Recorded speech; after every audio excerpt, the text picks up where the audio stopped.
Elon Musk just purchased Twitter. Does that mean Trump is coming back?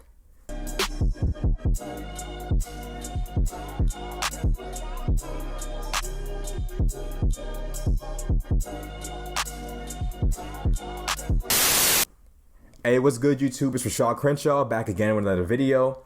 And Elon Musk recently purchased Twitter. Twitter accepted his deal. He shot far over the original listed price per each stock just so he could get in there and buy the company. And the company has submitted to his demands and they're looking to sell the company to him. Now, a lot of people are very much not okay with this, the left wing in particular. Everyone's calling him racist. Everyone's saying he's about to make Twitter an unsafe platform. But we all know exactly what they're upset about.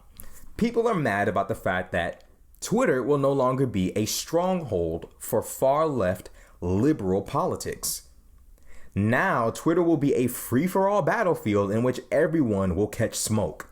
Everyone will catch hands. Everyone will catch stray bullets. And the Twitter gods, those that regulate Twitter, those that police Twitter, cannot save you from someone's mean comments. I firmly believe that Twitter will be a much less biased platform under the control of Elon Musk. And Trump might be coming back. Now, people are having mixed reactions to this. Conservatives are over the moon about this. They're convinced that this is their savior moment. This is someone finally coming in and saving them from the left slaughter, the left-wing slaughter of conservative politics. How many of you guys remember the conservative spring of 2015 and 2016, when you couldn't go anywhere without conservative media absolutely flooding the internet, from Candace Owens to Dana Lash to Thomas Sowell to Ben Shapiro to Gavin McInnes to Lauren Southern to Faith Goldy, who kind of went off the deep end, Paul Joseph Watson, Blair White. I mean, you couldn't escape conservative media until they all got booted off the internet. Now, with Elon Musk's takeover of Twitter, conservative media might be seeing a comeback, with people like Marjorie Taylor Greene and Donald Trump firmly booted off the platform. Now Twitter has put these people in a position to where they might be able to make a return. And who can stop them? Not Twitter.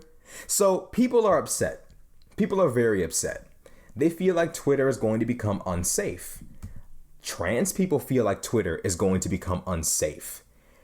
A lot of people seem to think that free speech excludes hate speech, but that's not true. Free speech only excludes calls to violence against other people. It does not exclude hate speech, as some people are going to find out in a very unruly fashion, as hate speech probably will find a home on Twitter.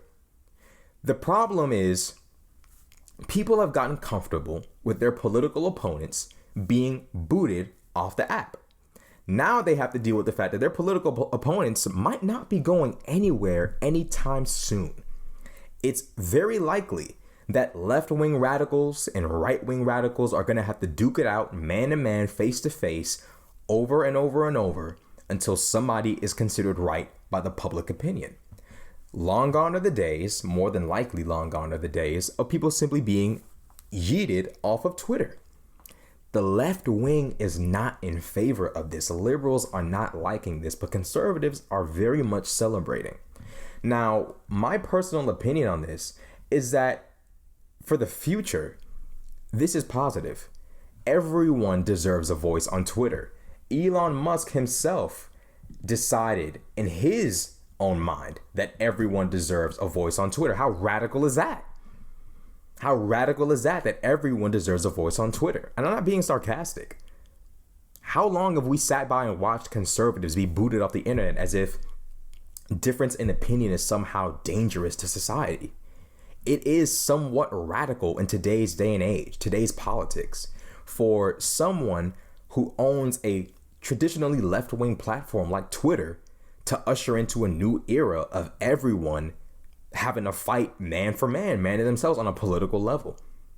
So Elon Musk himself says, I hope that even my worst critics remain on Twitter, because that is what free speech means. Now, we know that despite the fact that that's an amazing statement, a lot of people don't like that statement. A lot of people are offended by that statement. Why are they offended by that statement? Because that statement was somewhat of a cheap shot, not a cheap shot, but a sneak shot toward the left. We know that they've spent massive amount of time deleting opinions that they don't like, deleting people that they don't like, critics of certain people that they don't like, or people who are critiquing people that they do like. People have been getting deleted left and right off of the internet for not having far left or somewhat center left beliefs. This political free-for-all, this political sword fight on the heights for those who, are classic, men of culture, it's ushering into a new era of proper political discourse, and I'm happy for it. I firmly believe that there's nothing negative about what we're seeing right here. Elon Musk has no history of racism. He's got no history of sexism. However, he has never been known as being a left-winger or a radical leftist. And this makes a lot of people uneasy. Makes people incredibly uneasy. Black Twitter, a lot of people think Elon Musk is going to usher into a new wave of white supremacy. The fear-mongering is at an all-time high. But I firmly believe that this is a good direction for Twitter. Twitter was building up an undeniable reputation of treating people unfairly based on their political beliefs. Tim Pool and Twitter, literally the people who ran Twitter, went at it over this a while back on Joe Rogan's podcast. So I say all of this to say that it's of the utmost importance in this country for everyone to be able to push their political beliefs, even sometimes disturbing, offensive beliefs, as long as violence is not being called for.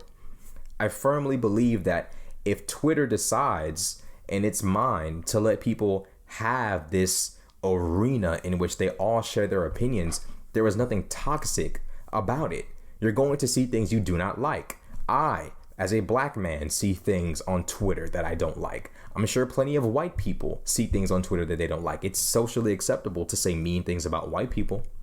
We all see uncomfortable things, but we all have to be willing to take those hits as an individual and sometimes even as groups so that we can all retain our right to be able to share our opinions, even when they're sometimes harsh, radical, sometimes mean. What kind of platform do we have where we censor people left and right for not being radical enough? Enough. What kind of platform do we have when you're not left enough? You were left enough before, but the standards have changed. And because you haven't kept up with those standards, now we're going to cannibalize you. With this left-wing narrative, you can never be left enough. You can never be radical enough. There's always a level that you're just not willing to cross into. And if you don't cross into that level, you're next. Twitter has been saved from its own demise.